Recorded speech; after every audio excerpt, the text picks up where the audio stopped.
আতুল রাঙা চরণে আমার ভক্তিপূর্ণ প্রণাম নিবেদন করে রাধা গোবিন্দের আতুল চরণ আমার মস্তকে লয়ে শুরু করলাম আজকে লীলা কীর্তন। যোগী মুনি ঋষি সাধক সাধিকাগণ কোটি কোটি জনম সাধনা করে যাকে পায়, শ্যাম পিরিঞ্চিত বাঞ্ছিত ধন ভুবন মঙ্গল আমার গৌরাঙ্গ সুন্দর। হরি বল হরি বল। এই কলির পাপাচারী, অত্যাচারী, ব্যভিচারী, ভ্রষ্টাচারী, দুরাচারী কৃষ্ণ ভোলা বহির্মুখী জীবকে উদ্ধার করার প্রত্যাশায় ভগবান শ্রীকৃষ্ণ শ্রীধাম নবদ্বীপে শচী গর্ভ সিন্ধু মাঝে তিনি অবতীর্ণ হলেন। বাবা ভগবান এসেছিলেন তার বহু কারণ আছে, তাই না? হাজারো কারণ, কিন্তু বিশেষ বিশেষ কারণ হলো দুটি। প্রথম কারণটা কি? নেই যে মধুমাখা কৃষ্ণ নাম, এই মধুমাখা কৃষ্ণ নাম দিয়ে আমাদের মতো কলিহত জীবকে উদ্ধার করার প্রত্যাশা, এটা হলো তার প্রথম কারণ। আর তার দ্বিতীয় কারণ কি না বাবা, রাধা প্রেমটা কেমন ছিল। এখানে আমরা যারা যারা বসেছি আমরা সবাই জানি যে প্রেমময়ী রাধারানী আমার, তিনি বাদিনীর ঘরে বাস, তাই তো মায়েরা? তো আমার প্রেমময়ীর ঘরের বাদিনীকে শাশুড়ি আর ননদী, জটিলা আর কুটিলা। তো এই জটিলা কুটিলা এরা কৃষ্ণ ভালোবাসে না, আমার প্রেমময়ী রাধারানীকে কোনোদিনও গোবিন্দ ভজনে যেতে দিত না। তাই সেই প্রেমময়ী রাধারানী তার মরম সখী ললিতাকে ডেকে বলেছিল, ওরে ললিতা, ললিতা রে, বিধি আমায় এমন ঘরে বসত দিয়েছে যে ঘরে বাস করে আমি কৃষ্ণ বলে কাঁদতে পারি না, যে ঘরে বাস করে আমি গোবিন্দ দর্শনে যেতে পারি না। ললিতা রে, জানিস ললিতা, কৃষ্ণ কালো বলে আমার গগন পানে চাইতে মানা, নয়নে কাজল দিতে মানা, নীল বসন পড়তে মানা, যমুনায় জল আনতে মানা। তাই জানিস ললিতা, আমি কেমন করে গোবিন্দ বলে কাঁদে। পাছে শাশুড়ি ননদী বলে যে ওরে কুলোটা, ওরে কলঙ্কিনী, তুই কৃষ্ণ বলে কাঁদিস। তাই উনানের মধ্যে ভিজে কাষ্ঠ দিয়ে সেই ভিজে কাষ্ঠের ধোঁয়ায় হা গোবিন্দ, প্রাণ গোবিন্দ বলে কেঁদে উঠে। তাই বাবা, সেই যে রাধা প্রেম, রাধা অনুরাগ, রাধা ভালোবাসা, সেই রাধা প্রেমটাকে জানার জন্য অন্তে কৃষ্ণ বাহিরে গোরা আমার গৌরাঙ্গ মহাপ্রভু তিনি চলে এলেন নদিয়া নবদ্বীপের অন্তদ্বীপে শচী গর্ভ সিন্ধু মাঝে। তাই আসুন, ভক্তের ইচ্ছায় আমরা ছোট্ট করে একটা লীলা আস্বাদন করব। তো আজকে যে লীলাটি আমরা আস্বাদন করব, যেটা কিছুক্ষণের জন্য আমরা আলোচনা করব, এই যে বাবা এখানে হরিনাম যজ্ঞের আয়োজন করেছেন, কিছু কৃষ্ণ কথা, কিছু ভাগবত কথা এই যে হবে, আপনারা যে বসেছেন এখানে ছেঁড়া চটের মধ্যে, কোমরে ব্যথা, হাঁটুতে ব্যথা, এত কিছু ব্যথা নিয়ে আপনারা বসেছেন, তো কেন আমরা হরিনাম শুনব? কেন হরিনাম আস্বাদন করব? কেন কৃষ্ণ নাম করব? কেন ভাগবত কথা করাবো? আমাদের লাভ কি? আমরা পাবো কি? কারণ আমরা কলিহত জীব, আমরা বিনিময় চাই। তুমি কিছু দেবে, বিনিময়ে আমি কিছু দেব। বিনিময় না হলে ভালোবাসা হয় না। যেখানে বিনিময় নেই সেখানে কোনো সম্পর্কও নেই। বিনিময় ছাড়া কেউ কাউকে ভালোবাসে না। তাই আজকে আমরা শুনবো কেন আমরা কৃষ্ণ কথা বলবো, কেন কৃষ্ণ কথা বসবো, কীর্তন আসরে কেন বসবো। তাই আজকের লীলার বিষয়বস্তু ভক্ত গোকর্ণের ভাগবত ভক্তি। নিতাই গৌর প্রেমানন্দে হরিবোল হরিবোল হরিবোল। গো শব্দে হলো গরু, আর কর্ণ কথার অর্থ হলো কান। অর্থাৎ যে ভক্তের কান দুটো ছিল গরুর কানের মতো, শরীরটা তার মানুষের মতো হলেও কান দুটো তার গরুর কানের মতো। এখন প্রশ্ন হলো কেন তার কান দুটো গরুর কানের মতো হলো, কি তার তত্ত্ব আর কি তার তথ্য। চলুন আমরা লীলায় প্রবেশ করার আগে আমরা একটুখানি গৌরচন্দ্রিকা আস্বাদন করব। কারণ গৌর ভিন্নে কভু কৃষ্ণ কথা নয়। গৌরাঙ্গ মহাপ্রভু যদি কৃপা করে ওই কলিকালের মাটিতে না আসতেন, কে কৃষ্ণ কে রাধা আর কিবা তাদের অপ্রাকৃত লীলা আমরা কি জানতে পারতাম বাবা? পারতাম না। গোলকের অনর্পিত প্রেমধন জগজনে দান করার জন্য আমার চৈতন্য মহাপ্রভুর আবির্ভাব। তাই গৌর ভিন্নে আমরা কভু কৃষ্ণ কথা বলতে পারি না, অপরাধ। তাই আসুন একটুখানি গৌরচন্দ্রিকা আস্বাদন করে তারপর লীলা মাধুর্য আস্বাদন করব। তাই লীলার এক পাশে দাঁড়িয়ে পদকর্তা বলছে যে কলিঘোর তিমিরে গোড়া শালো জগজনে ধরম করম রহু দু অসাধনে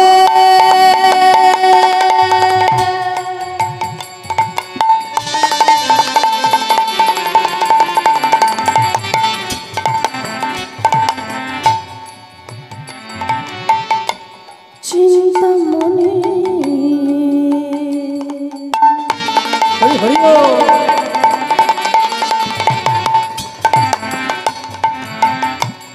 বিধি মেলা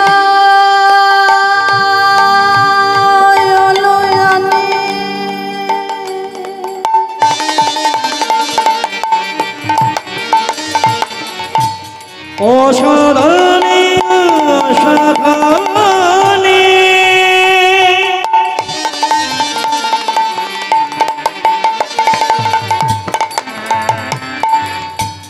চিন্তামণি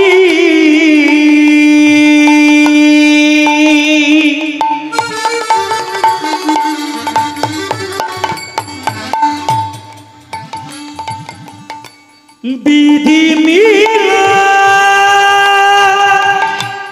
অলয়নি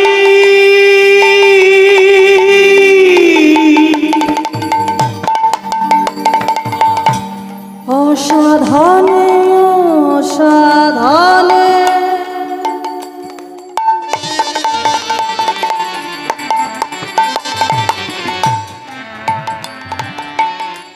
চিন্তামণি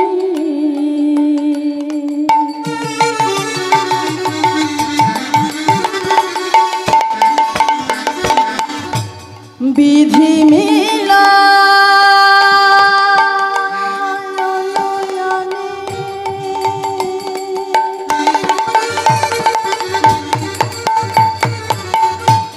অসাধনে অসাধনে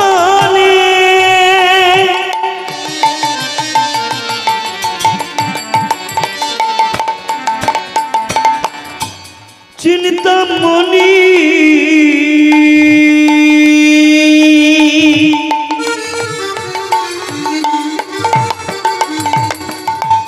বিধি মিলা অলয়নি গোড়া বড় দয়ালো সাগর গোরা বড় দয়ালো সাগর,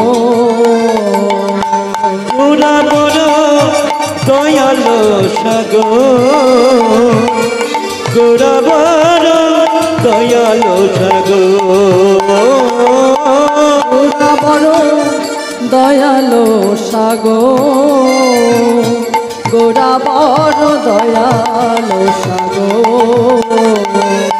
গোরা বড় দয়ালো সাগর, গোরা বড় দয়ালো সাগর। আমি এমন দয়া আর দেখি না, এমন দয়াল আর দেখি নাই, এমন দয়া আর দেখি না, এমন দয়াল আর দেখি না, যেচে সেধে হরি নামে বিলা, এমন দয়াল আর দেখি না, যেচে সেধে হরি নামে বিলা, এমন দয়াল আর দেখি নাই।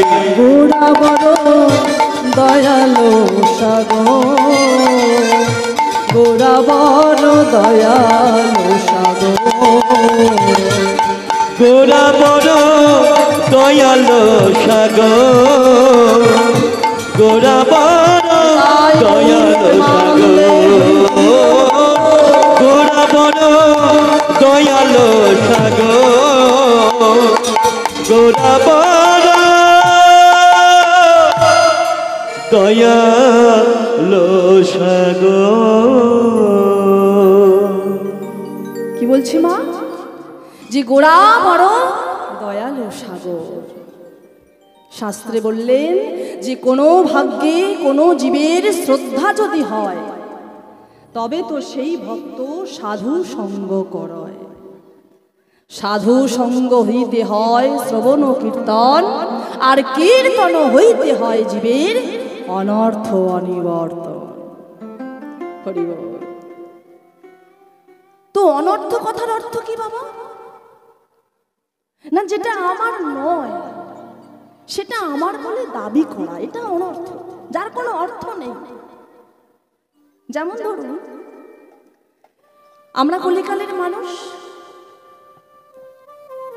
আমাদের প্রত্যেকে একজন একজন করে আপন মানুষ আছে, প্রিয় মানুষ আছে, যাকে আমি সব থেকে বেশি ভালোবাসি। তো দেখবেন যার যার প্রিয় মানুষ আছে সে কি করে, তার প্রিয় মানুষটার কাছে গিয়ে বলে যে ওগো, আমি তোমাকে আমার প্রাণের থেকেও বেশি ভালোবাসি। কি গো মা, বলে না? হ্যাঁ, যে আমি তোমাকে আমার জীবনের থেকেও বেশি ভালোবাসি।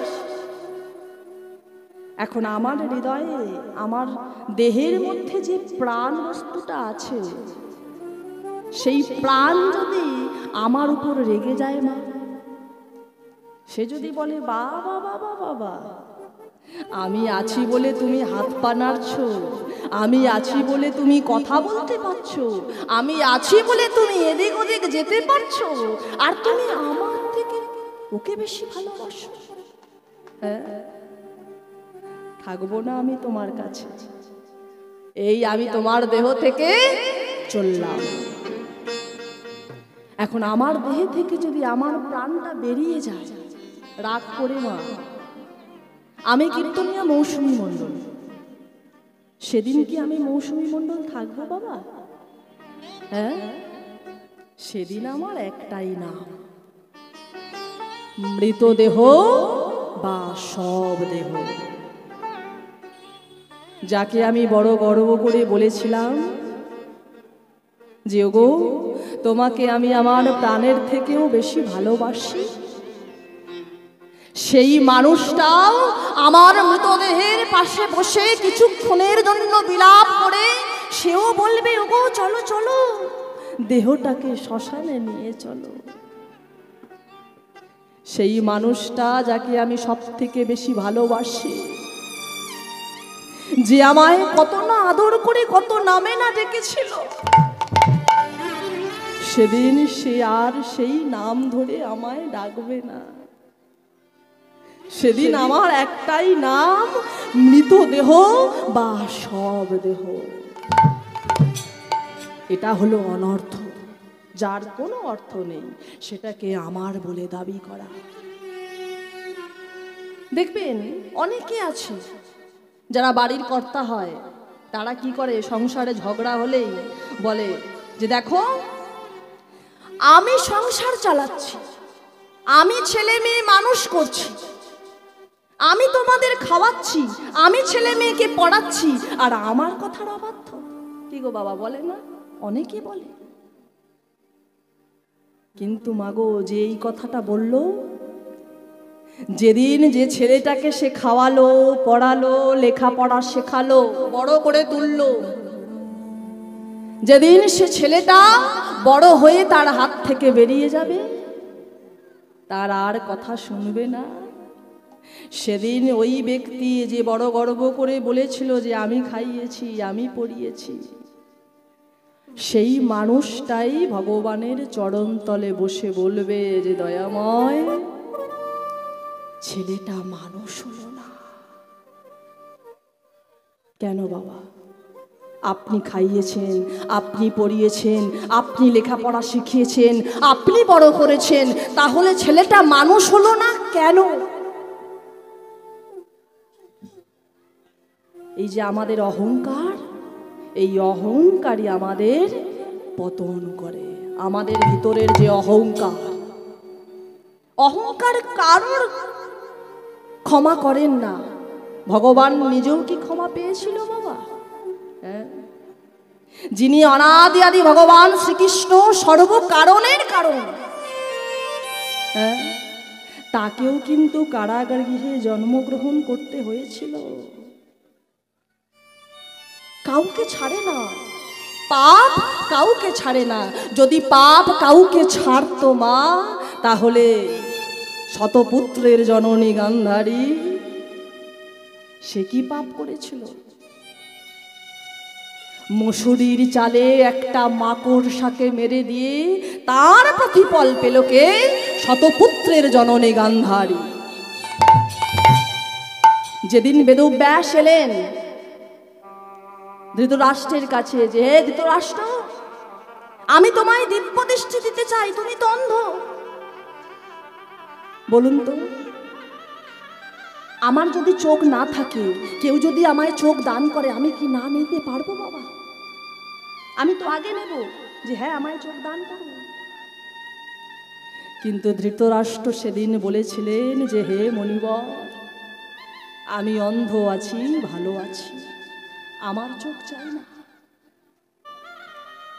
আমি চোখ ফিরে পেয়ে দেখব যে আমার শতপুত্র কুরুক্ষেত্রের মাঠে মারা যাবে, এ আমি সহ্য করতে পারবো না। তাহলে তুমি কি চাও? না আপনি শুধু আমার শ্রবণ ইন্দ্রিয় ভালো দিন, আমি শুধু শুনব। আপনি যদি দিব্যদৃষ্টি দিতেই হয়, আমার প্রিয়জন সঞ্জয়কে দিব্যদৃষ্টি দেন। সঞ্জয় দিব্যদৃষ্টিতে দেখছে, ধৃতরাষ্ট্রকে বলছে, একদিন দুদিন নয় মা, 18টা দিন। দ্বীপ্রহর হবার সাথে সাথে সঞ্জয় বলে উঠল, প্রভু একবারে শেষ। একজন ধুক ধুক করছে, সে কে? দুর্যোধন। হ্রদের তীরে পড়ে আছে, পা দুটো ভাঙা অবস্থায়। শতপুত্রের জননী গান্ধারী ওই রাতের ঘুটঘুটে অন্ধকারে মশাল হাতে চলেছে কুরুক্ষেত্রের মাঠে। শতপুত্রকে হারিয়ে তার দশা কেমন? পাগলিনীর মতো, মণিহারা ফণিনীর মতো, বর্ষার ধারার মতো অবিরত ঝরে চলেছে তার অশ্রুধারা। পাগলিনীর মতো, কাঙালিনীর মতো ছুটতে ছুটতে ওই কুরুক্ষেত্রের মাঠে এসে তার শতপুত্রকে সে খুঁজে বেড়াচ্ছে। দুর্যোধন পুত্র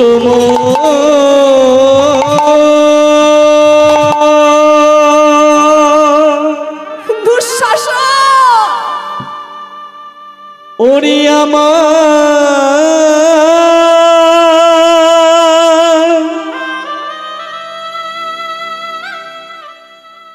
পুত্র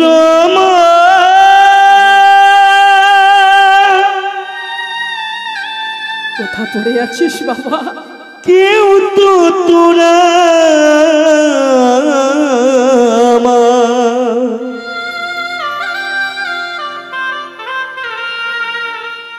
মামা বলে সারা দে না। ওরে পুত্র মোর আমার নয়নে নিধি, ওরে আমার সুরধর।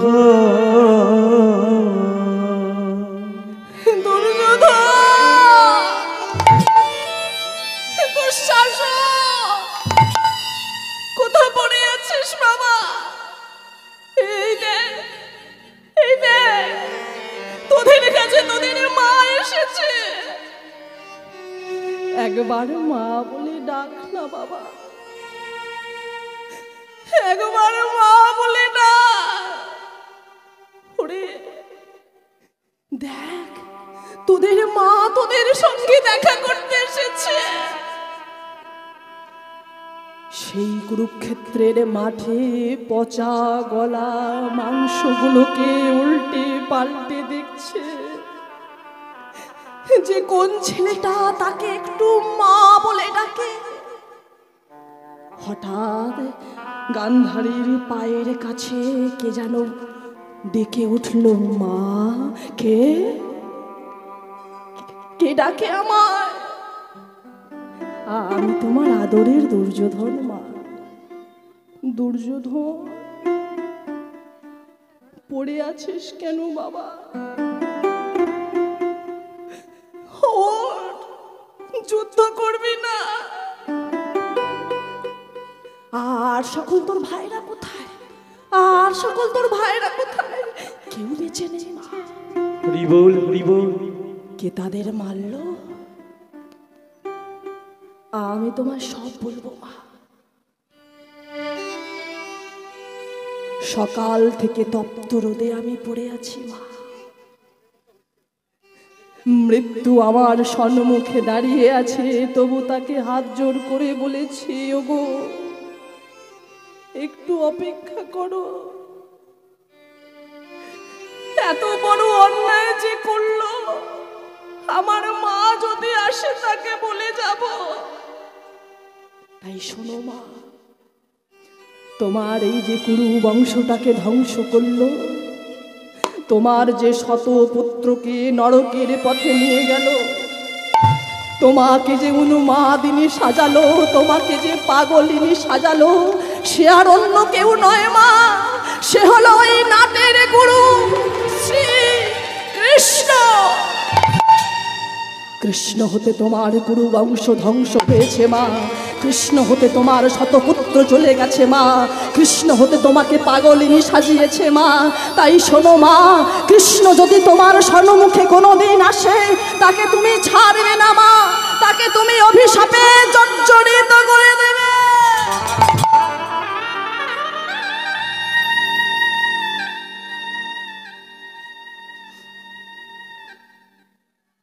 বাবা, শুধু তুই ঘরে ফিরেছ বাবা। মাগো, সকাল থেকে তপ্ত রোদে আমি পড়ে আছি, তৃষ্ণায় বুকটা ফেটে যাচ্ছে, একটু জল দেবে মা? হ্যাঁ রে বাবা, আমার বড় স্বাদ ছিল রে, যখন আমি মৃত্যু শয্যায় থাকবো তুই আমার মুখে একটু জল দিবি। আমি যখন মারা যাব তুই আমার মুখাগ্নি করে আমার পিণ্ড দান করবি। আর তা না, তুই কুরুক্ষেত্রের মাঠে পড়ে আছিস, আমি তোকে জল দেব, কোথা থেকে জল পাবো বাবা? চিতা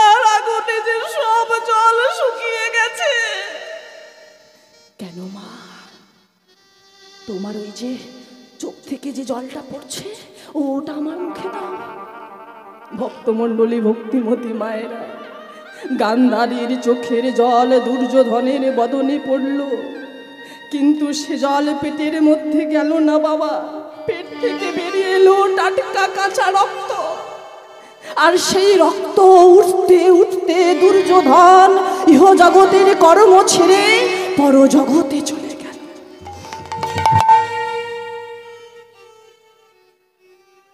নিজের আদরের ছেলেটাকে কোলের মধ্যে করে নিয়ে বসে আছে, মনে মনে ভাবছে যে আমার ৯৯টা ছেলে মারা গেছে, শিয়াল কুকুরে তাদের টেনে ছিঁড়ে ছিঁড়ে খেয়ে নিয়েছে, কিন্তু এই ছেলেটার আমি সদ্গতি করব। আমি চিতা সাজাবো, আমি কাঠ কুড়াবো,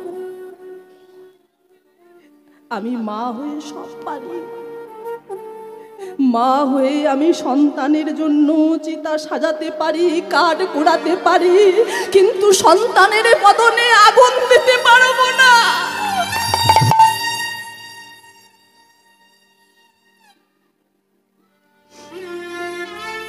কারণ মাগো, আপনারাও মা। যে ছেলেটাকে যে হাত দিয়ে সে বড় করেছে, নিজের বুকের রক্ত পান করিয়ে তাকে বড় করেছে, ছোটবেলা থেকে যে মুখ দিয়ে সে মা মা বলে ডেকেছে, সেই মা বলা পাখির মুখে মা হয়ে আগুন দিতে পারবে না। তাই চারিদিকে খুঁজছে, এমন কি কেউ নেই এই কুরুক্ষেত্রের মাঠে যে আমার ছেলেটার মুখে একটু আগুন দিতে পারে? কেউ কি বেঁচে নেই? কে যেন পিছন থেকে বলে উঠলো, আমি আছি। কে তুমি? কে তুমি? সামনে এসো। দেখতে পাচ্ছি না কেন? সামনে এসো।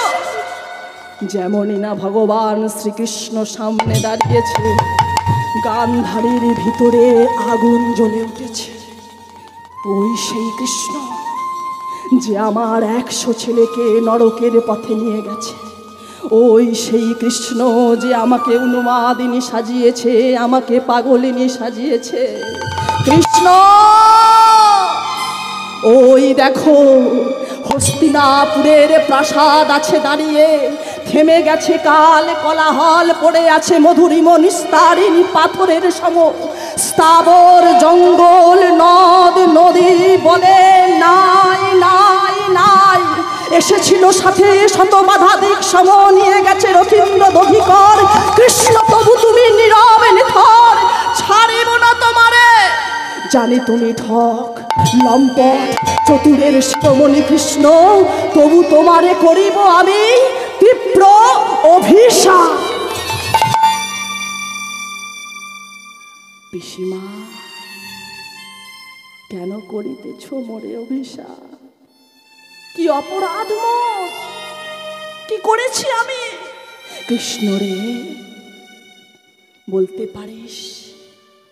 কত পাষণ্ডকে তুই তো তোর চরণে ঠাঁই দিস, তুই তো পতিত পাবো, তুই তো করুণা ঘরণে সিন্ধু। কত পাষণ্ডকে তুই উদ্ধার করিস, বল না। আমার ১০০ ছেলের মধ্যে কি একটা ছেলে ভালো ছিল না? একটা যে আমার শেষের সময় আমার মুখে একটু জল দিত? একটা ছেলে কি ভালো ছিল না যে আমার মুখাগ্নি করে আমার পিণ্ড দান করত? বল না কৃষ্ণ, তুই আমার ৯৯ জনকে মারতে পারতিস, একজনকে বাঁচিয়ে রাখতে পারতিস। তাই শোন কৃষ্ণ, যেমন করে আমার কুরু বংশ হলো ধ্বংস, ঠিক তেমনি করে তোরই চোখের সামনে তোর ৫৬ কোটি যদু বংশ হবে ধ্বংস ধ্বংস ধ্বংস। ভক্তমণ্ডলী, ভক্তিমতী মায়েরা, যিনি সর্বসৃষ্টির কারণ, যিনি সমস্ত প্রলয়ের কারণ, তিনি তো পারতেন বাবা এই অভিশাপটাকে খণ্ডন করতে। না, তিনি তা করলেন না। জগৎ জানুক, পাপ কোনোদিন তার বাপকে ছাড়ে না। তাই মাগো, আমরা যে জীব নিত্য কৃষ্ণ দাস, ইহা ভুলি গেলা, আর তে কারণে মায়া পিশাচি গলায় বাঁধিলা। নিতাই গৌর হরি বল, হরি বল, হরি বল। তাই মাগো, যে ভগবান, সেই ভগবান তিনি করুণাময়, তিনি এলেন এই ধরাধামে ধর্মের পতাকাটাকে ধরে রাখার জন্য। যে ভগবানের কথা ব্রহ্মা 4 বদনে বলে শেষ করতে পারলেন না, ভোলানাথ মহেশ্বর 5 বদনে বলে শেষ করতে পারলেন না, আমি এক মূর্খ কীর্তনিয়া কতটুকুই বা জানি বাবা, আর কি বা বলবো। তবু বললেন, গোরা গুণ কহনে না যা, না যা, না যা, না যা। গোরা গুণ কগনে না যায়, না যায়, না যায়, না যায়। গোরা গুণ কহনে না যা।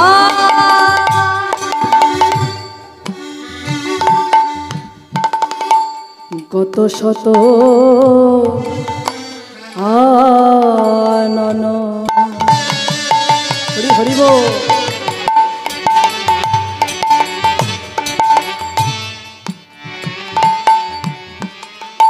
কত চতুরানন,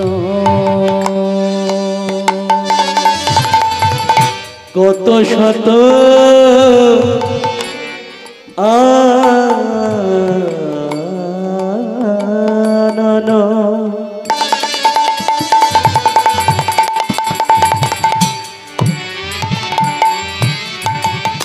কত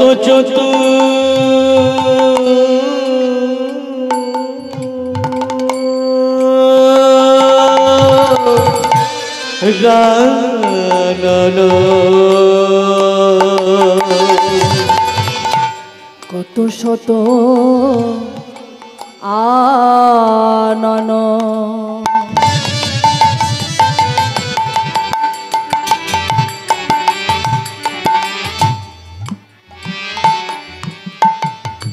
কত চতুরানন,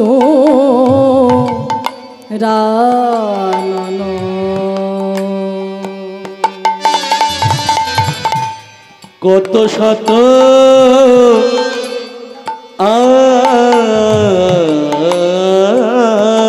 আনন,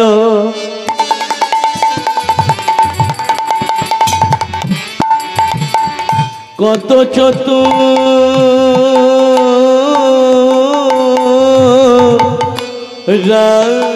চতুরানন, বরণিয়া বরণিয়া ইয়োরে নাহি পা,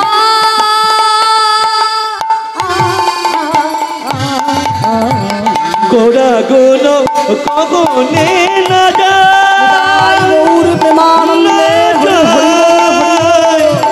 না যায়, না যায়।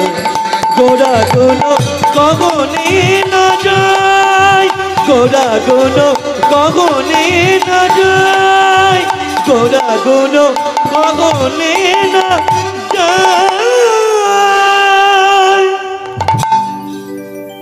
বলছে গোড়া গুণ কহনে না যায়।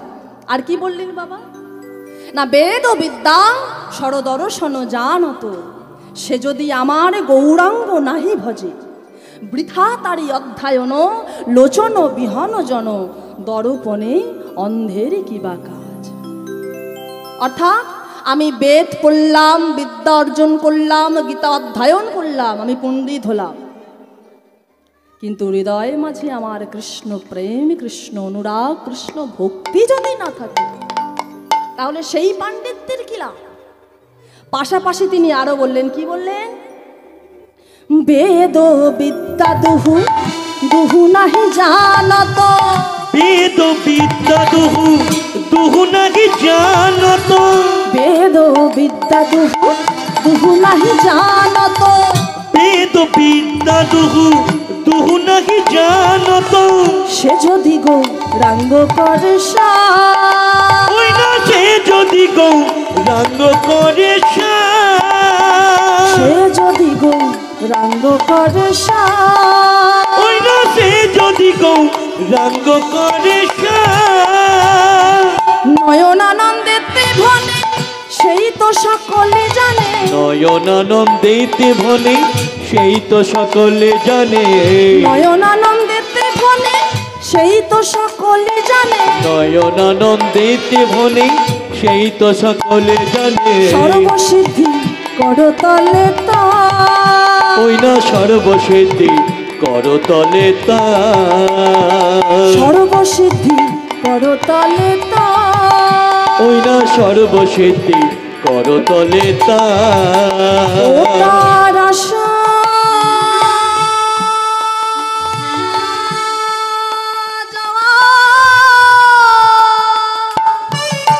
নিতাই গৌর প্রেমানন্দে হরি হরি বল।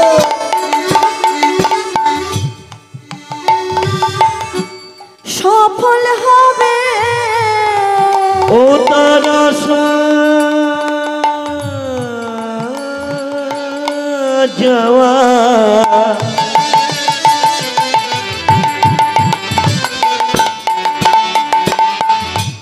সফল হবে, ও তার আশা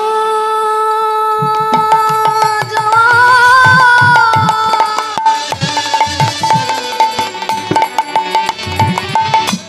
সফল হবে, ও তার আশা যাওয়া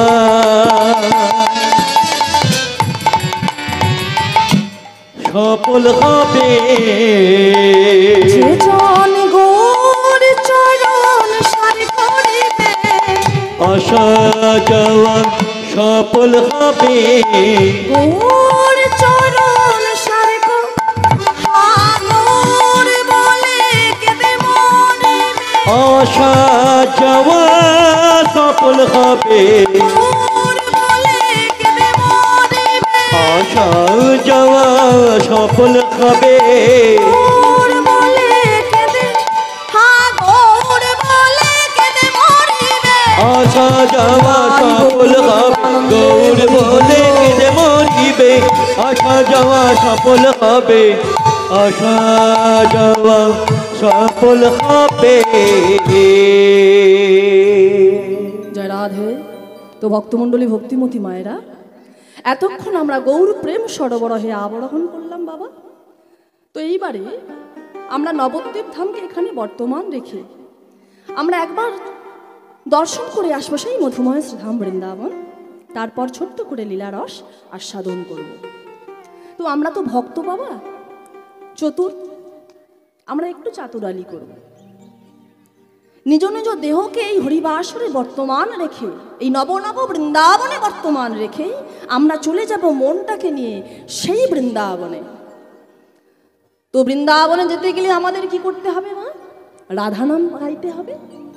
তাই আপনাদের কাছে আমার অনুরোধ, যারা যারা শাড়ি পরেছেন তারা একটু মাথায় ঘোমটাটা দেবেন। আমরা সবাই মিলে একবার যাব সেই মধুময় শ্রীধাম বৃন্দাবনে।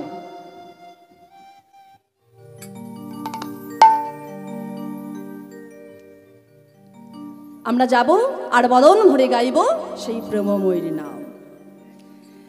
রাধা নামে, রাধা নামে, রাধা নামে পাগল আমার মন,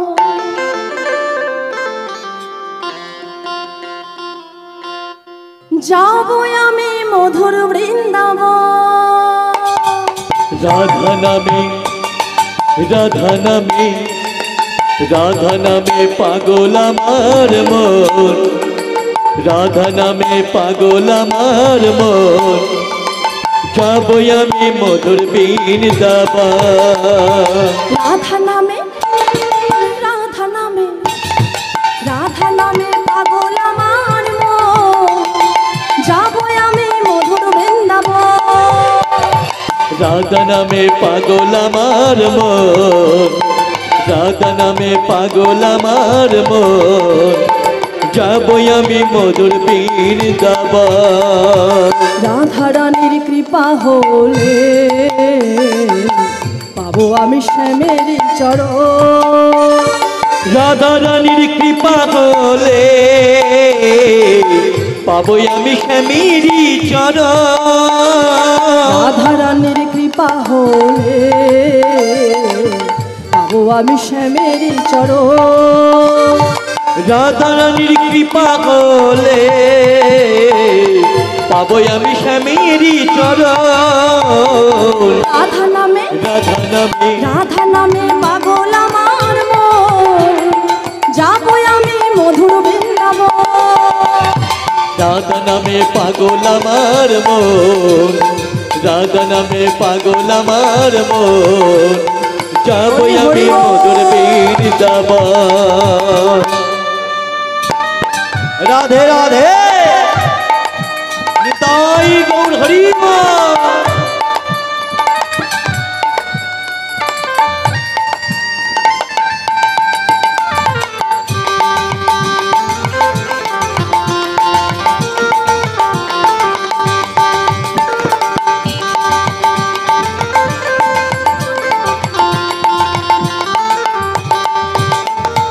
গিরিধারীর কৃপায় আমি পাবো কেমনে, কৃপা পেতে ধরবো আগে রাধার চরণে। গিরিধারীর কৃপায় আমি পাবো কেমনে,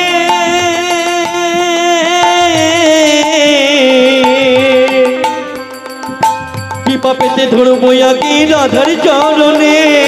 গিরিধারীর কৃপায় আমি পাবো কেমনে, কৃপা পেতে ধরবো আগে রাধার চরণে।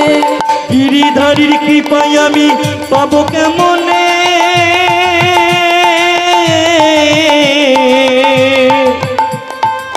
কৃপা পেতে ধরবো আগে রাধার চরণে।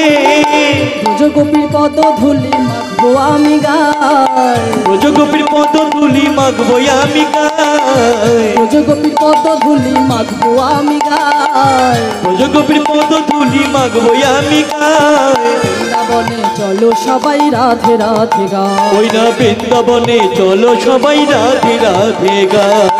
দুটি বাহু তুলে রাধে রাধে বলে সবাই, দুটি বাহু তুলে রাধে রাধে বলে, বাহু তুলে রাধে রাধে বলে, দুটি বাহু তুলে রাধে রাধে বলে।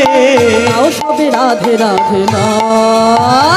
রাধা নামে, রাধা নামে, রাধা নামে পাগল আমার মন, রাধা নামে পাগল আমার মন, আনন্দে যাবই আমি মধুর বৃন্দাবন, যাবই আমি মধুর বৃন্দাবন, যাবই আমি মধুর বৃন্দাবন, যাবই আমি মধুর বৃন্দাবন, যাবই আমি মধুর বৃন্দাবন।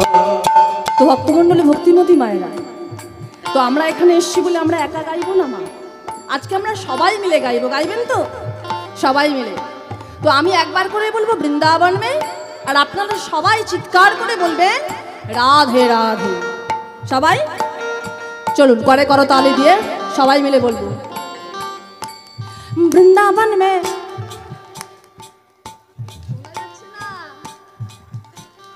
वृंदावन में, वृंदावन में, केशी घाट में, केशी घाट में, श्याम कुंड में, श्याम कुंड में, गोवर्धन में, राधे राधे, श्याम कुंड में, राधे राधे, गोवर्धन में, राधे राधे, पुर्तगली में, राधे राधे, बरसाना में, राधे राधे, तालवन में, राधे राधे वन में राधे राधे कमल वन में राधे राधे कली में राधे राधे वर्षानों में राधे राधे प्रेम से बोलो राधे राधे हमसे बोलो राधे राधे हमसे बोलो राधे राधे हाथ उठा के बोलो बोलो राधे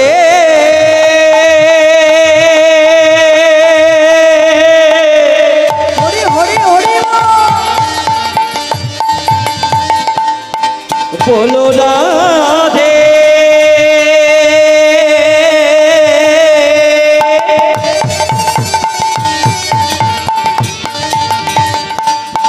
बोलो राधे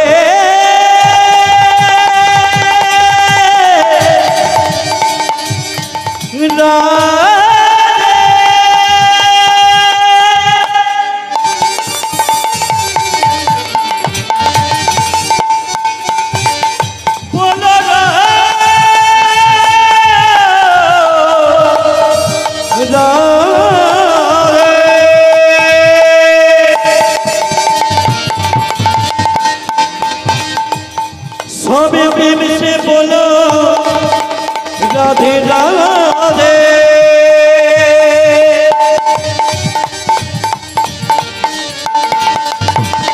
बोलो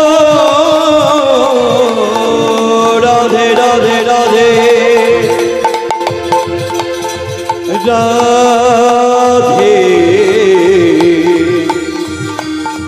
राधे राधे राधा नामे पागल আমার মন রাধা নামে পাগল আমার মন যাবই আমি মধুর বীর যাব যাবই আমি মধুর বীর যাব যাবই আমি মধুর বীর যাব যাবই আমি মধুর বীর যাব যাবই আমি মধুর বীর যাব জয় রাধে। তো বাবা এইবার আমরা ছোট্ট করে একটা ভক্তলীলা আস্বাদন করব। নামটা আরেকবার বলে দিই, গোকর্ণের ভাগবত ভক্তি। তো এই গোকর্ণের কথা জানতে গেলে আমাদের জানতে হবে আগে তার বাবার কথা, যে কে তার বাবা, কি তার পিতৃ পরিচয়, আর কোথায় বা তার জন্ম হলো। তাই শাস্ত্রে কি বললে, উত্তম নগর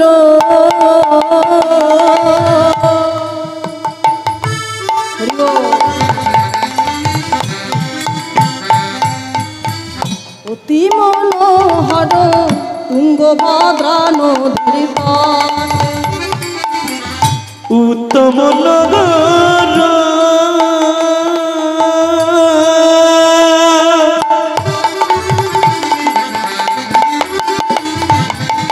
অতি মনোহর তুঙ্গভদ্রা নদীর পাড়ে উত্তম নগর অতি মনোহর তুঙ্গভদ্রা নদীর তটে উত্তম নগর অতি মনোহর তুঙ্গভদ্রা নদীর তটে আত্মদেব ব্রাহ্মণ করে অনুক্ষণ আত্মদেব ব্রাহ্মণ করে অনুক্ষণ আত্মদেব ব্রাহ্মণ করে অনুক্ষণ আত্মদেব ব্রাহ্মণ করে অনুক্ষণ হরিনাম সদাই গায় গো হরিনাম সদাই গায় আত্মদেব ব্রাহ্মণ করে অনুক্ষণ আত্মদেব ব্রাহ্মণ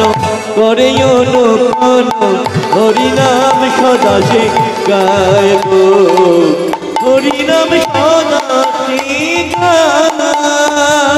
হরি হরি হরি বলে হরি হরি হরি বলে হরি হরি বলে হরি হরি হরি বলে ভেস যায় নয়ন জলে হরি হরি হরি বলে ভেস যায় নয়ন বলি হা কৃষ্ণ প্রাণ কৃষ্ণ বলে মুখ ভেসে যায় নয়ন জলে হা কৃষ্ণ প্রাণ কৃষ্ণ বলে মুখ ভেসে ভেসে যায় নয়ন জলে কৃষ্ণ প্রাণ কৃষ্ণ বলি কৃষ্ণ কৃষ্ণ কৃষ্ণ বলে বুক ভেসে যায় নয়ন জলে কৃষ্ণ কৃষ্ণ বলে বুক ভেসে যায় নয়ন জলে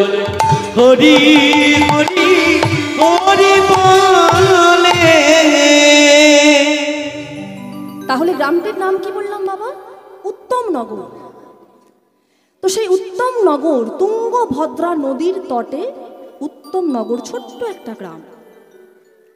তো সেই গ্রামে আত্মদেব ব্রাহ্মণ, ব্রাহ্মণটির নাম হলো আত্মদেব। আত্মদেব কথার অর্থ হলো যার আত্মায় ভগবানের বাস, তাকে বলা হয় আত্মদেব। তো এই যে আত্মদেব ব্রাহ্মণ, তো এই আত্মদেব ব্রাহ্মণের চরিত্র কেমন ছিল? তিনি নম্র, ভদ্র, বিনয়ী, সাচারে তার মুখ থেকে রাগ কাটে না। গ্রামের কারোর সঙ্গে তার কোনো দিন ঝগড়া হয় না, সবার সঙ্গে সে হাসি বদনে মিলে মিশে থাকে। আর এই যে আত্মদেব ব্রাহ্মণ, এই আত্মদেব ব্রাহ্মণের স্ত্রীর চরিত্রটা একেবারে বিপরীত। কি ঘুমায়রা? আত্মদেব ব্রাহ্মণ যদি নম্র, ভদ্র, বিনয়ী হয় আর তার স্ত্রী যদি তার বিপরীত হয় বাবা, তো তার চরিত্র কেমন হবে? তার গলার আওয়াজে ঘরের চালে কাক পর্যন্ত বসতে পারে, এত তার গলার আওয়াজ। পাড়ায় এমন কোনো বউ নেই যে তার সঙ্গে তার ঝগড়া হয় না, সে পায়ে পাতুল দিয়ে ঝগড়া করে। কেমন? তো তার নামটা শুনলে আপনারা আরো অবাক হবেন। নামটা কি? এমন নাম আপনারা কোনোদিন শোনেননি। নামটা হলো ধুন্দলি। কি নাম বললাম? ধুন্দলি। তো এই ধুঁদ কথার অর্থ কি বাবা? আচ্ছা, ধরুন দিনের শেষ আর রাতের শুরু, ওই সময়টাকে কি বলে? হ্যাঁ, কি বলে বাবা? গোধূলি বেলা বা কাল সন্ধ্যা বেলা, তাই তো বলে। তো এই ধুঁদ কথার অর্থ হলো গোধূলি বেলা বা কাল সন্ধ্যা বেলা। তো ব্রাহ্মণ বাড়ি অনেক ফুলের গাছ গোবিন্দ সেবার জন্য, কিন্তু কোনোদিন সেই ফুলের গাছে কোনো প্রস্ফুটিত ফুল ফোটেনি। অনেক ফলের গাছ আছে, কিন্তু কোনোদিন ওই ফলের গাছে একটাও ফল ধরেনি। ব্রাহ্মণ বাড়ির চিহ্ন হলো গাভী মাতা, একটা মাত্র গাভী মাতা। আজ 20 বছর হয়ে গেল গাভী মাতারও কোনো সন্তান হয়নি। আর আরো আশ্চর্যের বিষয় যে ওই যে ধুন্দলি আর আত্মদেব ব্রাহ্মণ, ওই ব্রাহ্মণেরও কোনো সন্তান নেই, তিনি ছিলেন নিঃসন্তান। তাই যে মন্দিরেই যায় না কেন ভগবানের চরণ তলে বসে বলে, দয়াময় একটি পুত্র আমার দাও হে দয়া, তোমার সেবার তরে পুত্র সন্তান দাও হে দয়া, তোমার সেবার তরে একটি পুত্র আমার দাও হে দয়া, তোমার সেবার তরে একটি পুত্র দাও হে দয়া, তোমার সেবার তরে আমি দিবানিশি বসে কাঁদি সন্তান পাবার আসে। আমি দিবানিশি দিবানিশি দিবানিশি বসে কাঁদি সন্তান পাবার আসে। পুত্র আমায় দাও হে দয়া, তোমার সেবার তরে আমায় একটি সন্তান দাও হে দয়া, তোমার একটু আমায় দাও হে দয়াল তোমার সেবার তরে। দয়াময়, আজ 21 বৎসর আমাদের বিবাহ হয়ে গেছে, তুমি সব দিয়েছো দয়াময়। অর্থ দিয়েছো, প্রতিপত্তি দিয়েছো, সম্পত্তি দিয়েছো, ঘর দিয়েছো, বাড়ি দিয়েছো, শুধু বাবা বলে ডাকার মতো একটা পুত্র সন্তান দিলে না দয়াময়। একটা পুত্র সন্তান যে আমার বংশটাকে এগিয়ে নিয়ে যাবে, যে আমার বংশের প্রজ্বলিত প্রদীপটাকে এগিয়ে নিয়ে যাবে। তাই দয়াময়, পুত্র শোক থেকে যখন তুমি আমায় বঞ্চিত করেছ, যে জীবনে পুত্রের বদন দর্শন হলো না, যে জীবনে সন্তানের বদনে বাবা ডাক শোনা হলো না, সে জীবন আমি রাখবো না, চাই না এমন জীবন। আমি আত্মহত্যা করব। যে জীবনে সন্তানের বদন দর্শন হলো না, সে জীবন আমি রাখবো না। এই বলে তিনি সমস্ত ঘর বাড়ি সম্পত্তি স্ত্রী পরিত্যাগ করে জঙ্গলে চলে গেলেন আত্মহত্যা করার জন্য।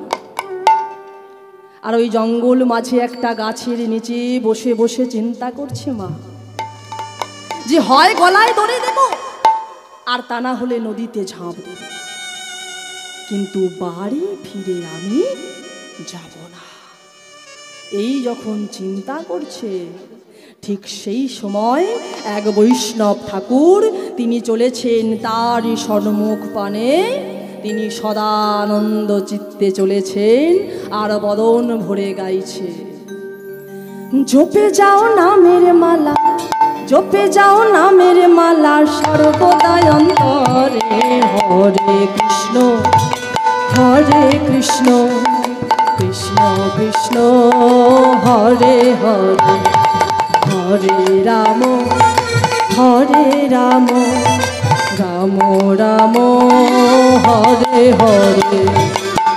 জপে যাও নামের মালা, জপে যাও, জপে যাও নামের মালা সর্বদা অন্তরে।